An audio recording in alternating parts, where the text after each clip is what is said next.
Last story of the day, Drew McIntyre was able to overcome both Cross and Scarlett, who maced him once again during the match, but he also had to overcome a severe case of the flu. The former WWE champion had been extremely sick over the last several couple days before the show, according to PW Insider. McIntyre gutted through his cage match and was said to be adamant that the main match go ahead despite his illness. This isn't the first time McIntyre's had a health scare illness before a show. Before a SmackDown, he was pulled due to bad food poisoning. Despite the food poisoning, the Scottish Warrior still appeared on that week's SmackDown. I mean, look, I was critical, and I will probably be more critical on Friday about this match. I didn't think this was the proper ending to Drew McIntyre carrying Cross.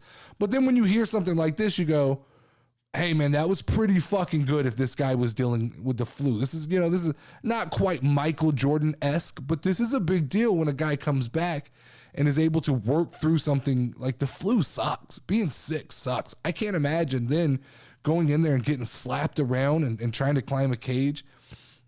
One thing that's never said about Drew McIntyre, or that I don't hear enough, is how he is the ultimate professional, right? You don't get drama with him. You don't see him causing problems with coworkers. You don't see him talking shit. You don't see him worried about where he's rated or who's saying what about him. He just shows up to the fucking show, does his job, gets over with the crowd, and then kind of goes home. And he works sick. He works injured. He works whether he's being cheered. He works whether he's being booed. He'll work with little guys. He'll work with big guys. He works rough matches with guys like Sheamus. I mean, he does a little bit of everything. He'll work strap matches with someone like Karrion Kross and just take fucking welts on his back. He is the ultimate professional when it comes to professional wrestling. And that's why sometimes I feel like I need to speak out and say things, because I do feel like Drew, more than anybody, even more than Roman Reigns, Drew is the most disrespected professional wrestler in the business. He does not get the credit that he deserves for how over he is with the crowd. I looked up, just for fun, because I always get a laugh out of this, I looked up the PWI Top 5 100. I wanted to see where Drew McIntyre was. After the fucking hellacious year that he had, he's number 20. He's number 20 on the PWI. That means that whoever makes that list thought there were 20 professional wrestlers that were better than Drew McIntyre. CM Punk was number 3. Hangman Adam Page, number 4. Adam Cole on that list. And then a bunch of IWC indie darlings that nobody fucking knows about. This is why I don't take that list serious.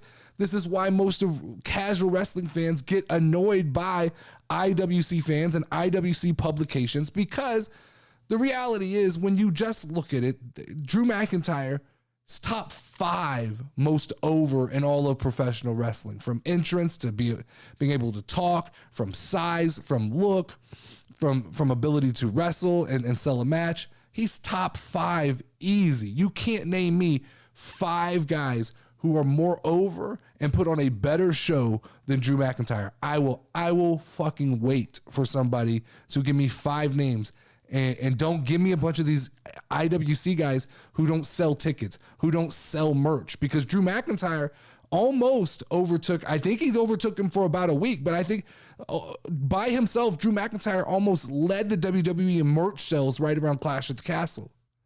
I don't see anybody else moving merch like that. I don't see, outside of Roman and the Bloodline, I don't see people who are doing what he's doing.